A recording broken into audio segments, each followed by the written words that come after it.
Alrighty. So I want to try to record some of my thoughts here. Continuing my videos on the liturgical discussions within the Catholic Church, I want to kind of attempt to identify a lot of the tensions that I see in these discussions or debates, depending on how you want to phrase it. I prefer discussions over debates, mainly because I think they are ultimately more fruitful. Debates may be entertaining, but I do not think that they end up accomplishing anything generally, besides really just confirming either side in their own preconceived notions about the other. Now, of course, there can be exceptions, but I think those exceptions are rare as compared to a discussion. I think discussions are much more akin to fostering understanding between the two parties or multiple parties, whatever it may be, and therefore discussions are able to bring much greater fruit.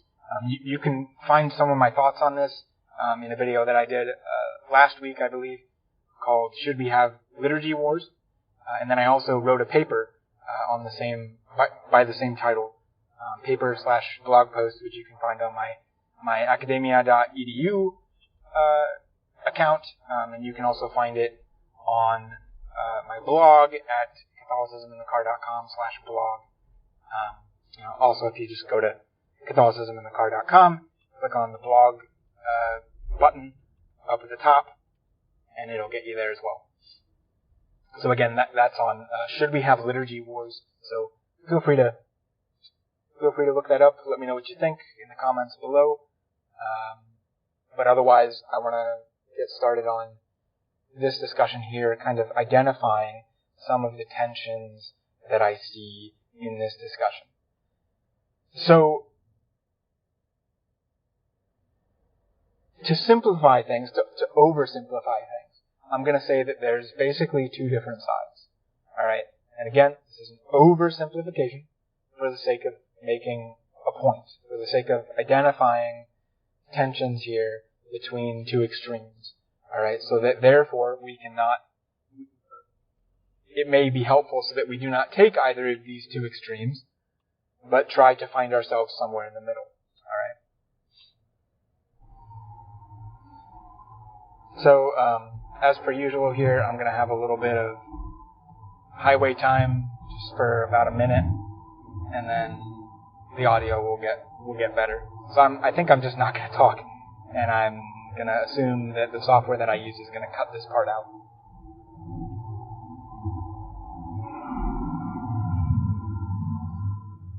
Okay, so what are these tensions that I see in these discussions between this dichotomy between these two extremes of the conservative side and the traditionalist side, let's say? So, on the conservative side, these people will generally emphasize magisterial documents as kind of their main bulk of sources, to say that the magisterium, and particularly the Pope or a council, an ecumenical council, would have authority over the liturgy.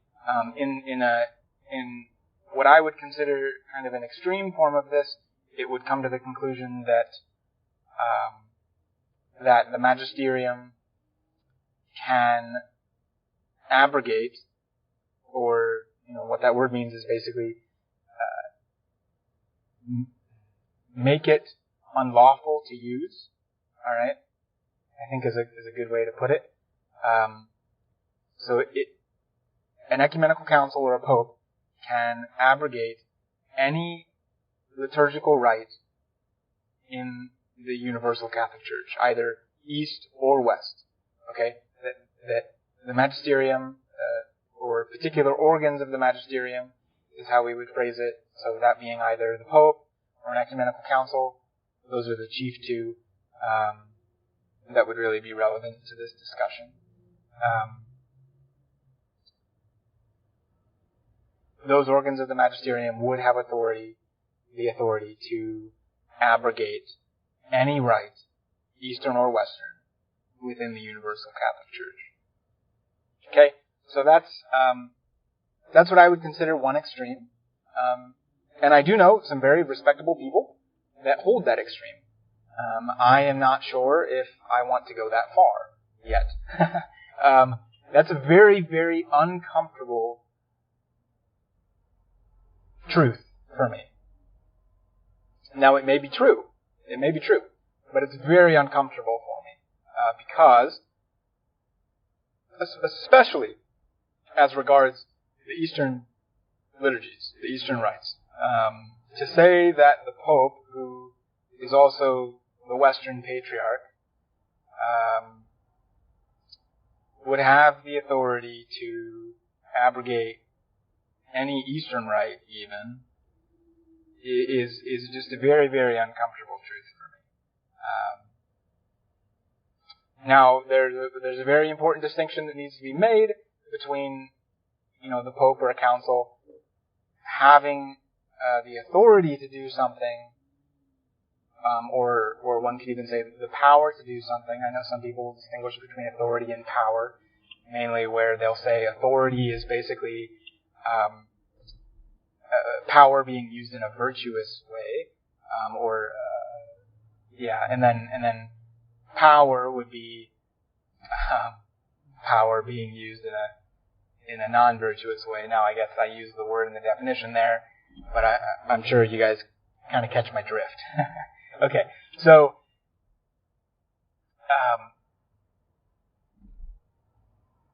it's an uncomfortable truth for me that the Pope or an ecumenical council, but particularly the Pope, would have the authority to abrogate even an Eastern rite.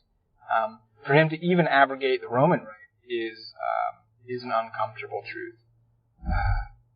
And again, this is the difference between he has the ability to, that he can do it, and should he do it. It may very well be a sin, at least a sin of imprudence on the Pope's part if he were to abrogate any liturgical rite. I think it would be less of a sin, potentially, for him to abrogate the Roman rite because the Pope is the Patriarch of the West, the Patriarch of the Roman Church, so he does have, it would seem, more authority to do that, rather than the Eastern rites, where it really would seem majorly uncharacteristic of the Petrine office for the Pope to do something like that. And I think, honestly, that this idea of what the Pope should do is what many traditionalists are kind of putting their finger on and emphasizing, even though some of them go too far. Like, for example, Dr. Peter Kwasniewski, whom I've been interacting quite a lot with lately, on Facebook, mostly, he takes the opinion that the Pope does not actually have the authority to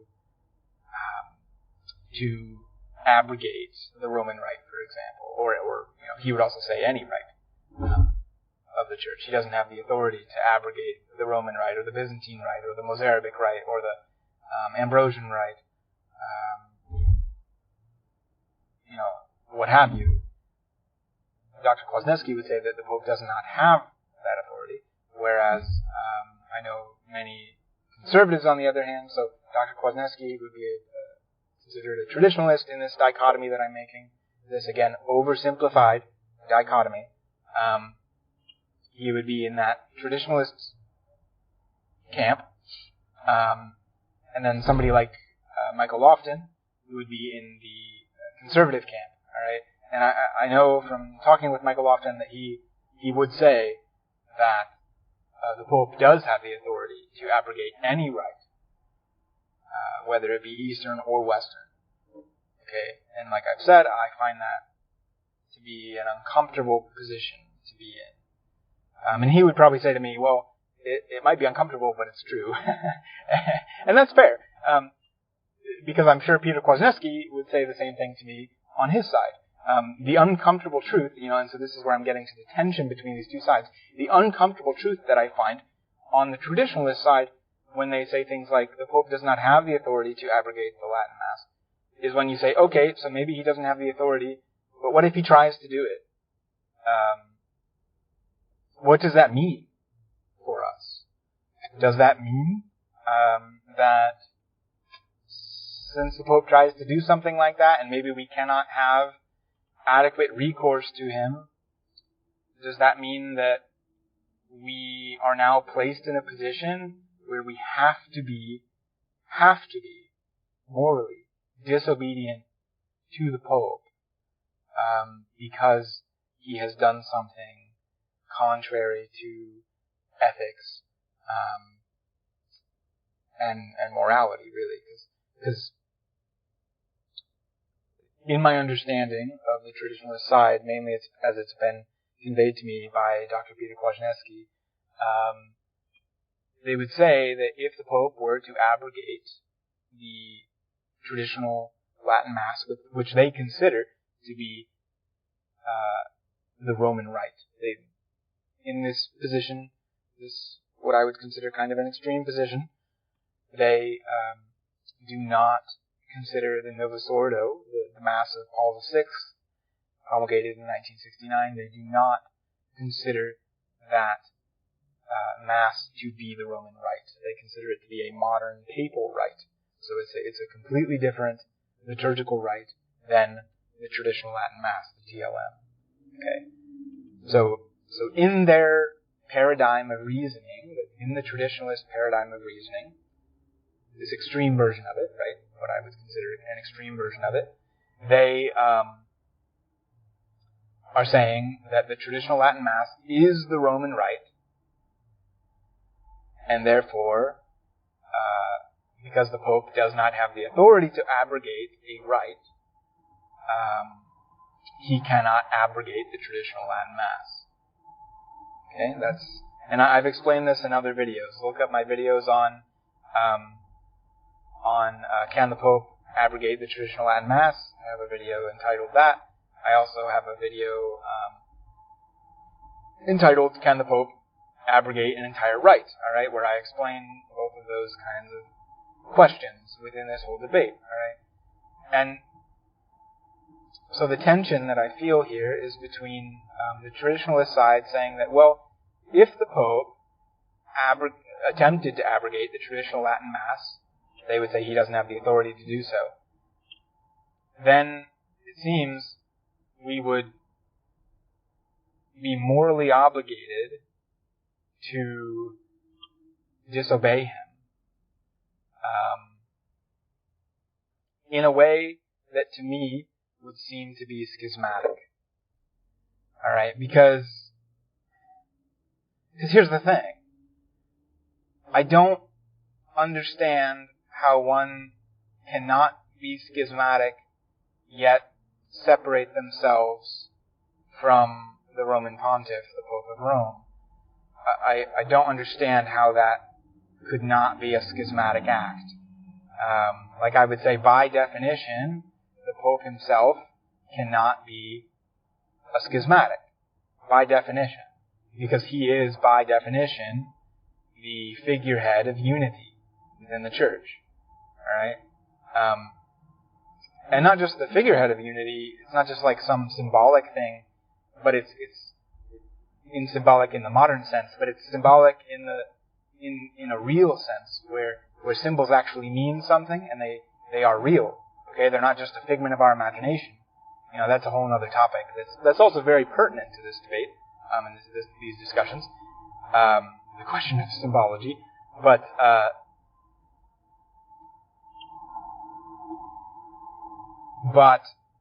the Pope being the true figurehead, legitimate figurehead of the Catholic Church, I don't see how the Pope himself could be in schism. The Pope can certainly be a heretic, but I don't see how he can be a schismatic. And just for clarity, that point was made known to be by Michael Lofton in a conversation I was having with him. So I want to give credit where credit's due. But so again, to circle back to it, what's the tension that I see? It's that the traditionalist extreme here seems to me to be leading towards a schismatic mentality that may logically necessitate schism in the end. And that would only be if the Pope were to abrogate the traditional Latin Mass. Because then it would logically follow that if the traditional Latin Mass is the Roman Rite, and the Pope cannot abrogate the Roman Rite, therefore the Pope is trying to do something that he cannot do, which is logically contradictory, and therefore we are, as Catholics, we are in a very uncomfortable position to where it would seem that the Pope has attempted to abrogate the Latin Mass, although it is not actually abrogated, and we're claiming that, but the Pope is claiming that it is abrogated, and therefore, it would seem logical to, in this whole traditionalist paradigm, that then we would need to be in some sort of schism from the Holy Father by celebrating the traditional Latin Mass, by celebrating a now abrogated liturgy, in defiance to the Pope. That seems to me to be a schismatic act, and I don't see how good can come from that. Okay, now again, this is all theoretical right now, right? Because the Pope has not actually abrogated the traditional Latin Mass. But the problem is that it appears that this whole mentality, this traditionalist paradigm, logically necessitates schism if the Pope takes certain actions. And I don't see how holding on to a logical paradigm that necessitates schism is a good paradigm to hold. Okay, that's kind of my position there, which is why I really at this point I cannot accept that particular traditionalist paradigm.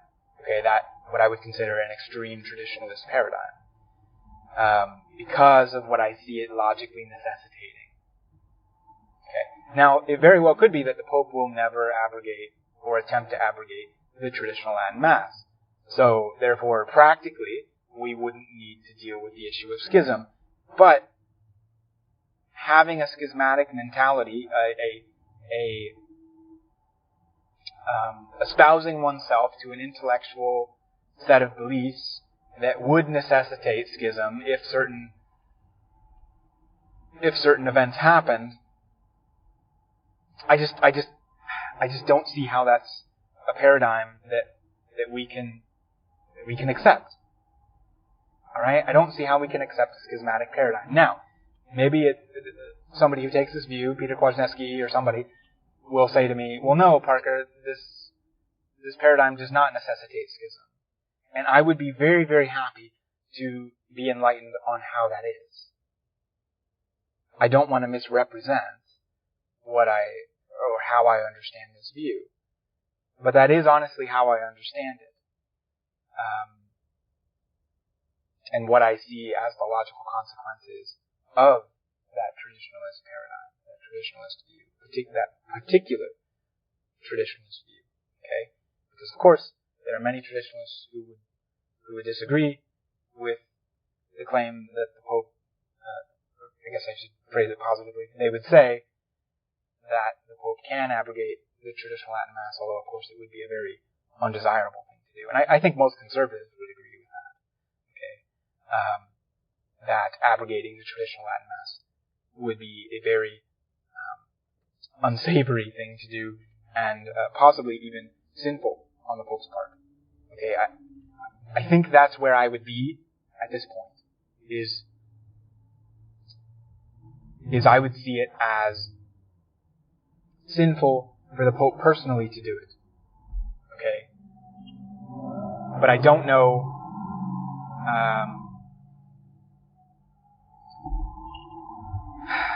But I think he would have the authority to do it. Okay, and so therefore I don't think it would be a sin for us. I don't think that the Pope would be prescribing through obedience for the laity and the clergy to sin, which, of course, would be an event that would necessitate disobedience from the Pope. Okay, if the Pope tells you to sin or to do something that would be, or to believe heresy, right? You cannot do it. Okay, but I think in this instance, the Pope abrogating the traditional Latin Mass or a Byzantine rite or whatever it may be, I could see that as being sinful on his part personally. But it would not be an act which would require obedience from a person that would be sinful. It would not require a person to commit a sin in order to be obedient. Okay? I guess that's kind of the distinction I would make at this point. Is that if the Pope did try to abrogate the traditional Latin Mass, I could see it as being a sin on his part personally. But it would not be the Pope asking us to sin. And therefore, we would have to obey it. Although I could definitely see that we would be completely right in voicing our displeasure and uncomfortability with such an act. Okay? Because there are legitimate tensions. This goes further into the whole question of tensions here within this discussion. There are legitimate tensions, I think, between the Pope doing something like that and how we understand tradition.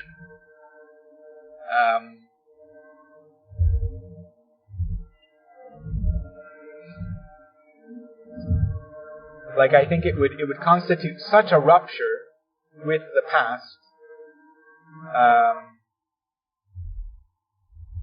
that it would put the Catholic world in a position to where we would be absolutely ruptured from our past. It seems to me right now we're kind of hanging on. The continuity between the Novus Ordo liturgy and the traditional Latin Mass is hanging on by a thread because the traditional Latin Mass has not been abrogated. Okay, that's kind of how it seems to me. That continuity, that necessary continuity, is hanging by a thread. And if the traditional Latin Mass were abrogated, then that continuity would basically be lost.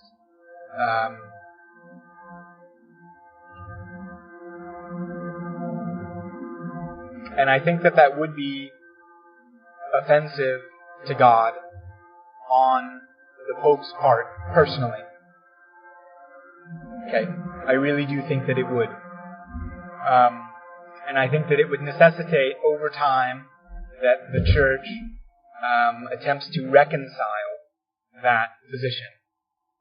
What I do not think that it necessitates is for people to be disobedient to said act, because I think that disobedience would be schismatic. Alright? And I think that multiplies sin upon sin, which is not a position that we want to put ourselves in. Alright? So that's how I'm kind of resolving these tensions at the moment. Now, I want to kind of hone in on a different side of the tension, the conservative side of the tension. And that is that it does seem, from magisterial documents, that the Pope, I guess I will phrase it like this. I am unaware where a magisterial document says that the Pope has absolute authority over a right, an entire right of the Church in such a way that he could abrogate it, no matter how ancient it is. Okay, I'm unaware of where the magisterium gives that much clarity. Now, I think it would be unfair of us to expect the magisterium to provide such clarity at this point. There are certainly many, many magisterial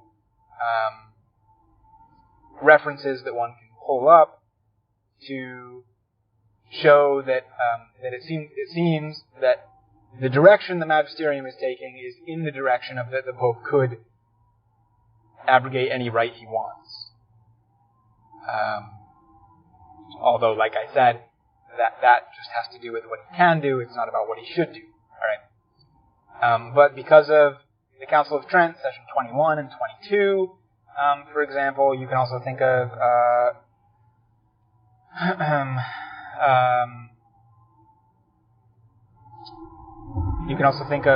Pope Pius XII's encyclical.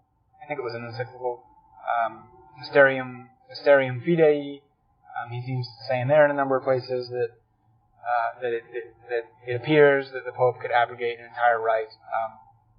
And also there are just things in liturgical history that point towards that, where the Pope abrogated certain actions within the Roman rite that were incredibly ancient. You can think of, for example, with I believe it was the First Lateran Council in the 11th century. The council introduced that communion should only be taken under one species, namely under the species of the bread, okay, of the body of Christ, and that the laity should not receive the blood, the chalice. Now, prior to that point, as far as I know, it was almost universally practiced that everybody would receive both the Eucharist under both kinds, the bread and the wine, the body and the blood. Okay. In the East, it seems to have generally been through intinction, and in the West, I don't know.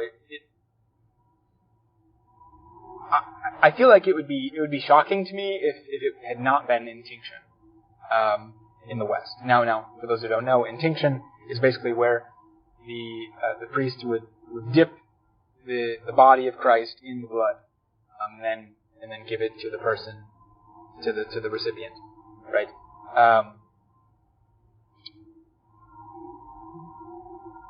Which, by the way, is a very important reason for why communion directly into the mouth was started, as far as I understand it. Because in the Eastern rites, they would distribute the Eucharist via intinction. They wouldn't give the bread and then like have people circle back around and give the wine, or like some clunky little thing. Because right now the way that we do it, it's clunky. It's very clunky. It's not efficient. Like it kind of breeds chaos. And you know, in my understanding, that's why intinction was done, and just for the symbolism of it. The bread, the body and the blood are united in a living being. So, that intinction, that symbolism, again, symbolism, it's not just something in our minds that we use to like patternize the world. No, symbolism actually means something. It's real. It brings reality to us in a way deeper than we could understand otherwise. And the symbolism of intinction brings to us the reality that Christ, though he did die, and his body and blood were separated, thus why there are two separate moments in the consecration, right? The bread is consecrated and then the wine is consecrated, right? But then when we receive it, we receive the whole Christ, okay? And thus they would dip the body in the blood and give it to us. Now, I may be wrong on exactly all my historical details there. There probably were instances of where the Eucharist was given under both kinds and not through intinction. So it was given separately, right? But I do think, in a lot of ways, many of the things that the Church did over time, the developments that were made, were done for incredibly good reasons. Whoa, sorry, I hit my camera. Were done for incredibly good reasons. Of that, it furthered how the symbolism would reflect the reality, how the symbolism would reflect our theology.